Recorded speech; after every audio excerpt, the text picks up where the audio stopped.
ଆମର ପ୍ରିୟ ଟଙ୍କ ତୋରାଣୀ। ଆମେ ଯେତେବେଳେ ଜଗା ଦର୍ଶନ କରିବା ପାଇଁ ଯାଇଥାଉ, ଜଗା ଦର୍ଶନ ସାରିବା ପରେ ପରେ ଆମେ ପ୍ରଥମେ ଧାଇଁ ଆସିଥାଉ ଟଙ୍କ ତୋରାଣୀ ପାଖକୁ। ଟଙ୍କ ତୋରାଣୀ ଏମିତି ଏକ ଜିନିଷ, ତାକୁ ପ୍ରତ୍ୟେକ ଲୋକଙ୍କର ପ୍ରିୟ ହୋଇଥାଏ। ଖାସ୍ କରି ତ ଆମ ଓଡ଼ିଆମାନଙ୍କର ବହୁତ ପ୍ରିୟ। ଓଡ଼ିଆ ଲୋକ ମୁନ୍ଦେ ଟଙ୍କ ତୋରାଣୀ ପାଇଁ ସେମିତି ଲାଇନ୍ ଲାଗିକି ଠିଆ ହେଇଥିବେ। ମୁଁ ଦେଖିଛି ସେ ଯେଉଁ ଟଙ୍କ ତୋରାଣୀରୁ ମୁନ୍ଦାଏ ପିଇଦେଲା ପରେ ଯେଉଁ ଖୁସି ସେମାନଙ୍କ ମୁହଁରେ ଆସିଯାଇଥାଏ ନା, ତାକୁ ଦେଖିଲେ ତ ଆମର ମୁହଁରୁ ପାଣି ଆସିଯାଇଥାଏ। ଆମେ ପ୍ରଥମେ ଆଗେ ଟଙ୍କ ତୋରାଣୀରୁ କିଛିଟା ପିଇଦେଲା ପରେ ଆଗେ ଥକାନ ହେଇକି ଆଗେ ଟିକେ ବସିଯାଉ, ତାପରେ ପୁରୀ ସହର ବୁଲି ଘରକୁ ଫେରିଥାଉ।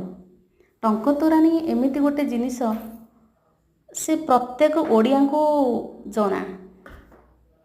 କାହିଁକି ନା ଓଡ଼ିଆଙ୍କର ପଖାଳରେ ଯେମିତି ମନ, ଟଙ୍କ ତୋରାଣୀରେ ବି ସେମିତିକା ମନ। ପଖାଳ ଆଉ ଟଙ୍କ ତୋରାଣୀ ଆ ଭିତରେ ଅଳ୍ପ ମାତ୍ର ସାମଞ୍ଜସ୍ୟ ଅଛି। କାହିଁକି ନା ଆମେ ପଖାଳରେ ଛୁଙ୍କ ଦେଉଛେ, ବାସ୍ ସେଇ ଜିନିଷଟା ବିନା ଛୁଙ୍କରେ ଟିକେ ହାତରେ ଦଳାଯିବ। ଆମ ଘରେ ଅରୁଆ ଭାତ ତ ନିଶ୍ଚିତ ଆମେ କରୁଛେ। ଅରୁଆ ଭାତକୁ ରଖିଦେବା ଦୁଇ ଦିନ ପର୍ଯ୍ୟନ୍ତ ଆମେ ରଖିପାରିବା।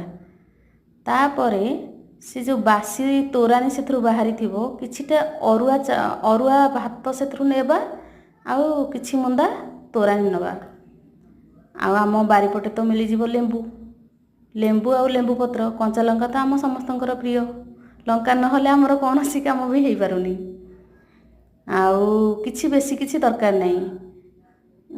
ଶୁଖିଲା ଲଙ୍କା, ଜିରା ଗୁଣ୍ଡ, ଟିକିଏ ଧନିଆ ପତ୍ର, ଭୃଷୁଙ୍ଗା ପତ୍ର, ଆଉ ହେଉଛି ଆମର ଲୁଣ, ବିଟ ଲୁଣ, ଏତିକି ସାମଗ୍ରୀ ହେଇଗଲେ ଟିକେ ଲେମ୍ବୁ ଚୁପୁଡ଼ା ସେଥିରେ ନିହାତି ଦରକାର।